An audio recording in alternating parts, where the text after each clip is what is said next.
पिछले कुछ दिनों में अत्यंत ही दुर्भाग्यपूर्ण घटनाएं कुछ हुई हैं। जिन लोगों ने अपनी जान गंवाई है उनको मैं सच्ची श्रद्धांजलि देता हूं और उनके परिजनों के प्रति गहरी संवेदना व्यक्त करता हूं। और एक बात मैं कहना चाहता हूं कि उनके परिजनों के आंसू जो निकले हैं उसका जरूर हिसाब किया जाएगा, हिसाब ठीक से किया जाएगा। सिक्योरिटी फोर्सेस के साथ विस्तृत चर्चा हुई है और मानवता के जो इन दुश्मनों को बख्शा नहीं जाएगा। जम्मू कश्मीर के 1.25 करोड़ नागरिकों के जान माल की हिफाजत का मुकम्मल बंदोबस्त हो, इसकी रणनीति बनाई गई है।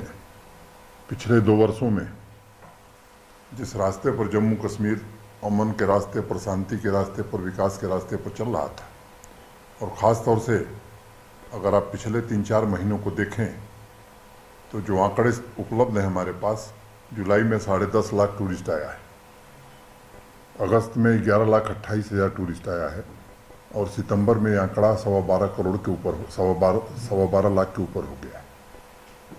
एक तरफ जहाँ लोग समृद्धि की ओर आगे बढ़ रहे हैं, कुछ लोग नहीं चाहते हैं कि यहाँ समृद्धि आवे, लोग शांति से रहें और जम्मू कश्मीर विकास के रास्ते पर चल सके।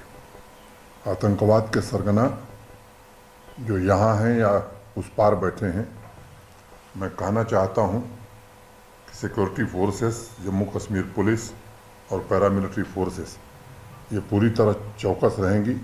साफ टारगेट दे करके कुछ निरपराध और निर्दोष लोगों का खून जो आपने बहाया है, मैं कहना चाहता हूं कि किसी को भी बख्शा नहीं जाएगा और बहुत जल्द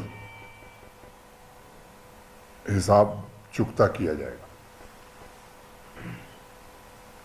जम्मू कश्मीर की आवाम, मुझे लगता है कि सर्वधर्म समभाव में विश्वास करती है। हर व्यक्ति आज दुखी है और हम सब पीड़ा में हैं।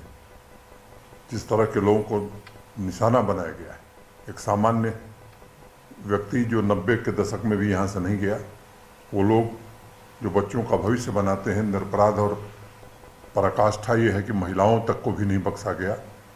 मैं कहना चाहता हूँ कि ये ह्यूमन राइट्स के चैम्पियंस आज कहाँ हैं, उनकी आवाज़ क्यों नहीं निकल रही? और यहाँ के समाज से भी, बुद्धिजीवियों से विशेष रूप से मैं अपील करना चाहता हूँ कि ऐसे कृत्यों की निंदा भी करनी चाहिए और समाज में वातावरण भी बनाने की आवश्यकता है कि ऐसे लोगों को कहीं भी पनाह न मिले।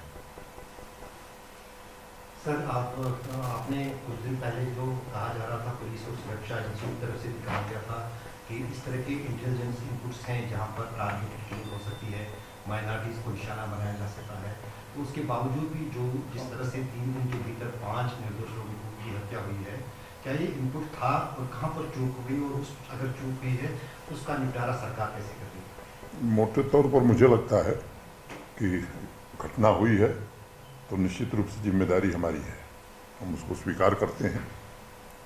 लेकिन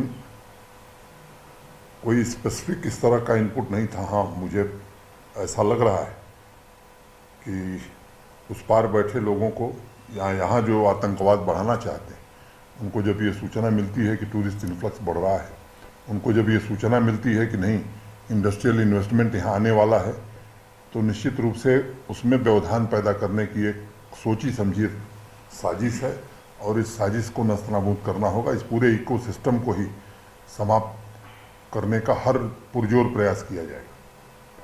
अली साहब, जिस पैटर्न की ये किलिंग्स हुई हैं, क्या आपको लगता है कि कोशिश ये की जा रही है कि जो कम्युनल फैब्रिक एक यहाँ पे था, जो ब्रदरहुड यहाँ पे था, भाईचारा यहाँ पे था, उसको ठेस पहुँचाने की कोशिश किसी न किसी की जगह हुई है? एकदम आपने सही कहा है। यहाँ जो आपस में प्रेम और मोहब्बत है, ये चिन्हित करके ऐसे निर्दोष लोगों को मारना ताकि इस तरह की भावना यहाँ पैदा हो और वो अपनी कोशिशों में कामयाब न हो, इसकी हर पुरजोर कोशिश की जाएगी।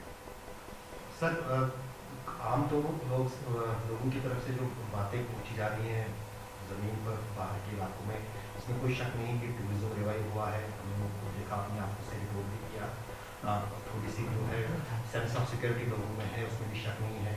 उसी के कारण जो टूरिस्ट भी कश्मीर में आएंगे। लेकिन सबसे ज़्यादा पेरेंट्स का ये है, अभी तक स्कूल नहीं खुल पाए हैं कश्मीर में, क्योंकि लगातार अगस्त 2019 से स्कूल नहीं खोले जा रहे हैं। उसके लिए क्या प्रशासन कर रहा है ताकि जो बच्चे घरों में अब फ्रस्ट्रेट हो रहे हैं वो दोबारा स्कूल का रुख कर पाए?